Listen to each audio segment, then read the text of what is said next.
इस पे कुछ क्या हो रहा है? जो दुकानें हैं वहाँ नरगदा है, बिल्कुल आसपास से लगा। नहीं, सबसे पहले मैं बता दूं अबाउट इंक्वायरी एंड एक्शन जो लिया गया है सारे कर्मियों पर, उसमें पुलिस पर भी हुआ है, चौकीदार दफादार, होमगार्ड, सैप, एक्साइज सब पर, और जो विभागीय कार्रवाई 808 पर हुए हैं। प्राथमिकी कुल मिला के 400 हो चुके हैं, बर्खास्तगी 238, वृहद पनिशमेंट 259, और एसएचओ का जो बोला डिबार करने का 68 हुआ है। तो कार्रवाई सभी विभागों के सभी कर्मियों पर हो रहा है जो इसमें पाया गया है संलिप्त हैं। और जो आपने बताया इंसिडेंट का या कहीं पता चल रहा है, जहां पर इंसिडेंट हो रहा है पता चल रहा है, आपसे भी अनुरोध है अगर जानकारी मिले तो अपना आइडेंटिटी नहीं भी बताना है तो प्रोहिबिशन कॉल सेंटर पर बताया जाए। और लगातार रेड्स हो रहे हैं। अगर फिगर आप जानना चाहेंगे तो जिस गति से रिकवरीज हो रहे हैं, अरेस्टिंग हो रहे हैं, वो पूर्व में कभी नहीं हुआ है, और ये गति हम लोग बढ़ाते जाएंगे और पूरी कड़ाई से कार्रवाई होगा। पटना जिला के लिए विशेष तौर पर डिस्कशन हुआ। माननीय मुख्यमंत्री जी ने अपनी बातें कही, हमारे माननीय मंत्री जी और जो थे जो बैठक में थे उन्होंने भी अपनी बात कही, और हमने भी अपनी बात कही, और पटना जिला से उनकी बात भी सुन ली।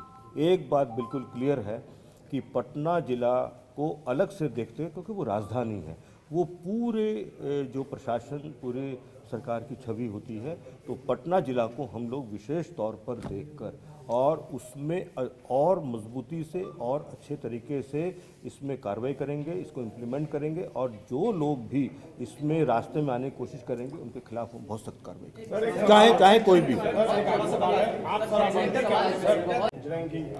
कई अफसरों को रैंकिंग में अच्छे मार्क्स देगा, उसके बावजूद उन जिलों में शराब मिले, तो इस तरह के रैंकिंग का मतलब क्या है? देखिए, ये जो प्रोसेस है ना, ये ऑनगोइंग है ना। जैसे मैंने अभी आपको उदाहरण दिया है कि आदमी हमने गिरफ्तार करके एक बार भेज दिया, तो ये मान के नहीं चला जा सकता कि वो आदमी जो है दोबारा उस काम में नहीं रहेगा, वो तो बेल करा के दोबारा रह रहा है। इसलिए ये तो लगातार चलने वाली चीज़ है, इस पे किसी एक समय पर रुकेगा नहीं कभी भी, और एक समय पर जो है दोबारा उसको जांच करके और आगे लगातार कार्रवाई करनी ही पड़ेगी, क्योंकि मैंने इसीलिए उदाहरण दिया आपको। ऐसा भी देखा गया है कि शराब तस्कर के बाहर ये है उसके डर से पुलिस वाले वहाँ नहीं जा पाते। बहुत जगहों पे ऐसा देखा गया है कि जो शराब तस्करी करते हैं उनके डर से पुलिस वाले नहीं जा पाते हैं।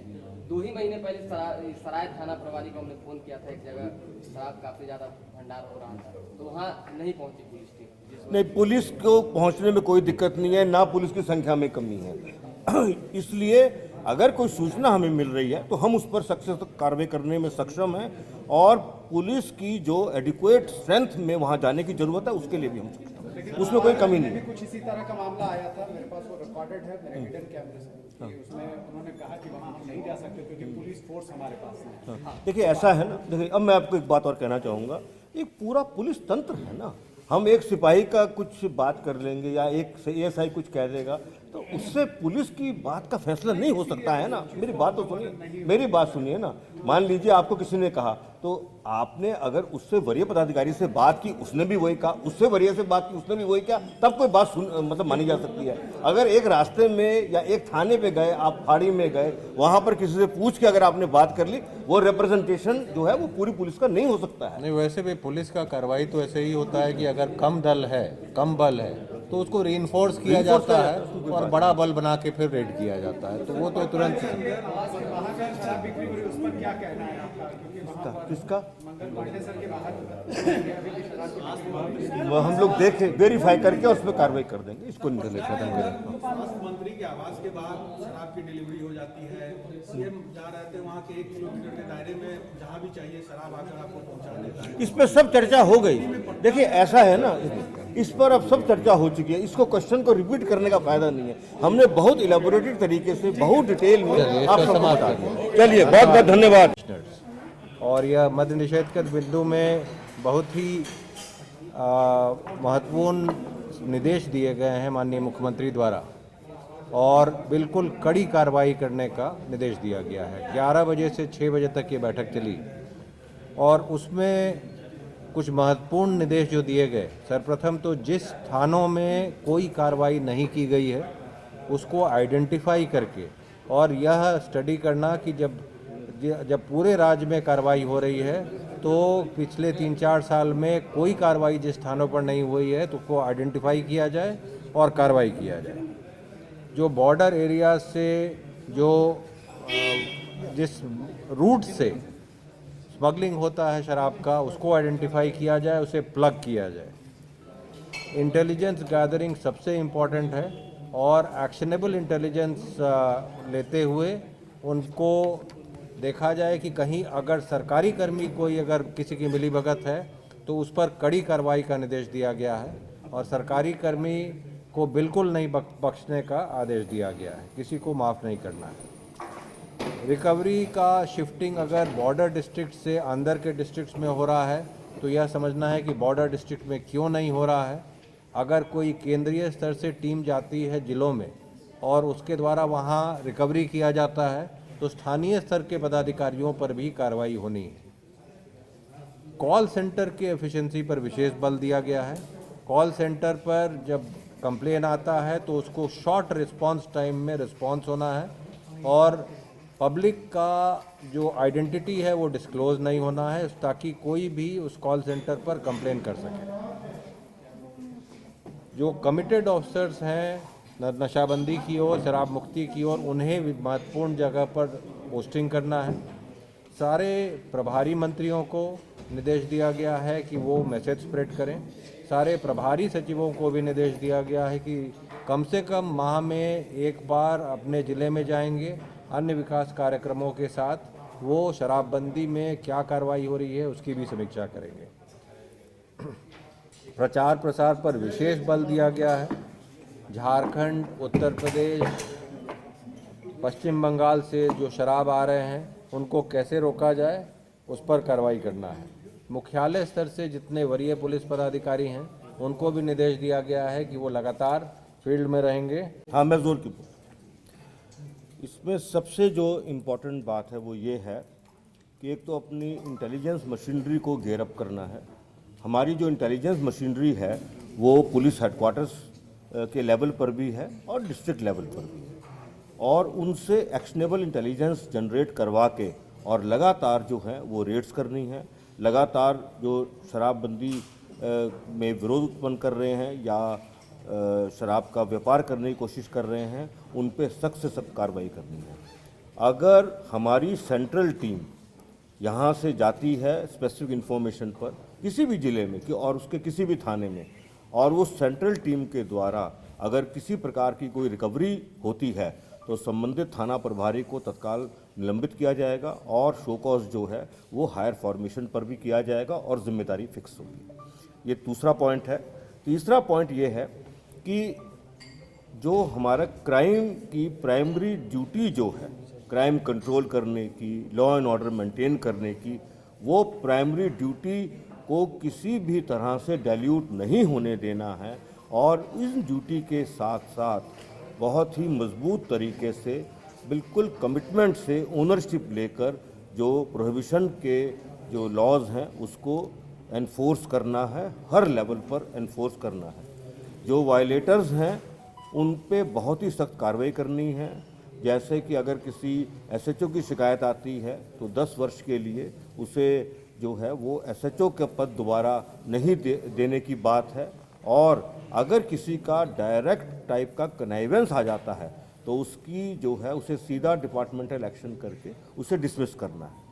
इसके अतिरिक्त मुख्यालय लेवल पर हर ऑल्टरनेट डे पर DGP, ACS home, excise commissioner हैं और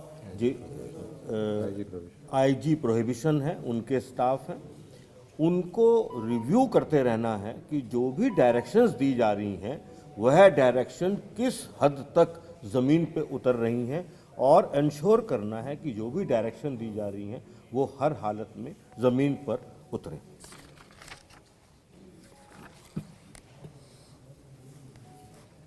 चौकीदार दफादारों से जुड़ा हुआ है वो जो बिंदु है वो ये है कि जो चौकीदार की बुनियादी जिम्मेदारी है गांव के हर तरह गांव में जो भी गलत काम हो रहा है और इंक्लूडिंग शराब के बारे में भी कोई सूचना है वो उन्हें हर हालत में देना है। उनकी परेड पर वरीय पदाधिकारी भी जाएंगे और अगर जो है वो अपनी बुनियादी जो ड्यूटी है उसमें कोई कमी रखेंगे तो उन पर भी जो है वो सख्त कार्रवाई की जाएगी। चौकीदार हैं, दफादार हैं हमारे, और हमारा जो थाना लेवल है वो भी इंटेलिजेंस कलेक्शन का बहुत ट्रेडिशनल एक सोर्स रहता है। उनको भी उस काम में पूरी मदद करनी है और एक एलिमेंट ऑफ ट्रस्ट जो है वो चौकीदार, दफादार, थानेदार और वरीय पदाधिकारियों के बीच में ट्रस्ट और समन्वय स्थापित करना है। पब्लिक को अपने साथ रोप इन कर लेना है ताकि जिस प्रकार का सूचना, जैसे ही कोई सूचना मिले उसमें उनका नाम पूरा गुप्त रखते हुए और मजबूत से मजबूत कार्रवाई की जा सके। यही अभी बुनियादी बातें हैं, इन पर जो डायरेक्शंस हैं वो दिए गए हैं। इनका इम्प्लीमेंटेशन बिल्कुल सीरियसनेस से और इसके वायलेटर्स पे बहुत सख्त कार्रवाई करने की जो निर्णय हैं वह हुए हैं। निर्णय ये पहले भी थे, इनका इम्प्लीमेंटेशन पहले भी हुआ है। अब इन निर्णयों पर और सख्ती से इम्प्लीमेंटेशन करने की बात है। और यह मद्य निषेध के बिंदु में बहुत ही महत्वपूर्ण निर्देश दिए गए हैं माननीय मुख्यमंत्री द्वारा और बिल्कुल कड़ी कार्रवाई करने का निर्देश दिया गया है। 11 बजे से 6 बजे तक ये बैठक चली और उसमें कुछ महत्वपूर्ण निर्देश जो दिए गए, सर्वप्रथम तो जिस थानों में कोई कार्रवाई नहीं की गई है उसको आइडेंटिफाई करके और यह स्टडी करना कि जब पूरे राज्य में कार्रवाई हो रही है तो पिछले 3-4 साल में कोई कार्रवाई जिस थानों पर नहीं हुई है तो उसको आइडेंटिफाई किया जाए और कार्रवाई किया जाए। जो बॉर्डर एरिया से जो जिस रूट से स्मगलिंग होता है शराब का उसको आइडेंटिफाई किया जाए, उसे प्लग किया जाए। इंटेलिजेंस गैदरिंग सबसे इम्पॉर्टेंट है और एक्शनेबल इंटेलिजेंस लेते हुए उनको देखा जाए कि कहीं अगर सरकारी कर्मी कोई अगर किसी की मिलीभगत है तो उस पर कड़ी कार्रवाई का निर्देश दिया गया है और सरकारी कर्मी को बिल्कुल नहीं बख्शने का आदेश दिया गया है, किसी को माफ़ नहीं करना है। रिकवरी का शिफ्टिंग अगर बॉर्डर डिस्ट्रिक्ट से अंदर के डिस्ट्रिक्ट्स में हो रहा है तो यह समझना है कि बॉर्डर डिस्ट्रिक्ट में क्यों नहीं हो रहा है। अगर कोई केंद्रीय स्तर से टीम जाती है जिलों में और उसके द्वारा वहाँ रिकवरी किया जाता है तो स्थानीय स्तर के पदाधिकारियों पर भी कार्रवाई होनी है। कॉल सेंटर के एफिशिएंसी पर विशेष बल दिया गया है। कॉल सेंटर पर जब कंप्लेन आता है तो उसको शॉर्ट रिस्पांस टाइम में रिस्पांस होना है और पब्लिक का जो आइडेंटिटी है वो डिस्क्लोज नहीं होना है ताकि कोई भी उस कॉल सेंटर पर कंप्लेन कर सके। जो कमिटेड ऑफिसर्स हैं नशाबंदी की ओर, शराब मुक्ति की ओर, उन्हें महत्वपूर्ण जगह पर पोस्टिंग करना है। सारे प्रभारी मंत्रियों को निर्देश दिया गया है कि वो मैसेज स्प्रेड करें। सारे प्रभारी सचिवों को भी निर्देश दिया गया है कि कम से कम माह में एक बार अपने ज़िले में जाएंगे, अन्य विकास कार्यक्रमों के साथ वो शराबबंदी में क्या कार्रवाई हो रही है उसकी भी समीक्षा करेंगे। प्रचार प्रसार पर विशेष बल दिया गया है। झारखंड, उत्तर प्रदेश, पश्चिम बंगाल से जो शराब आ रहे हैं उनको कैसे रोका जाए उस पर कार्रवाई करना है। मुख्यालय स्तर से जितने वरीय पुलिस पदाधिकारी हैं उनको भी निर्देश दिया गया है कि वो लगातार फील्ड में रहेंगे